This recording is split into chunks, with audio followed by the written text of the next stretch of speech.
আসসালামু আলাইকুম। আজকে সকাল থেকে একটু কাজ করবো, তার জন্য আমি সকালে নাস্তাটা করে নিয়েছিলাম। এদিকে মা পোনা মাছ রান্না করছিল, এদিকে মাছ ভাজি, আলু ভাজি, আর এই তো পোনা মাছের তরকারিটা ছিল, এটাতেই আমরা খাচ্ছিলাম নাস্তাটা।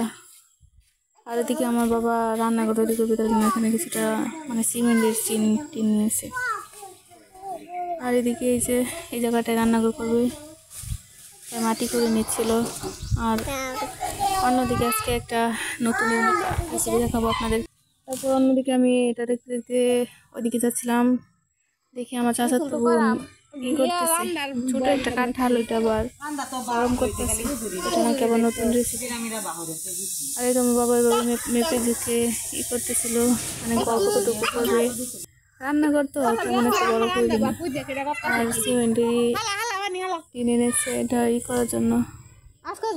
বয়সটা দিয়ে আমার কষ্ট হচ্ছে, কারণ সারাদিন বাবার সাথে অনেক কাজ করেছি। আমার মেয়ের খবর তো জানেনি আপনারা, ও আমাকে ভীষণ জ্বালায়।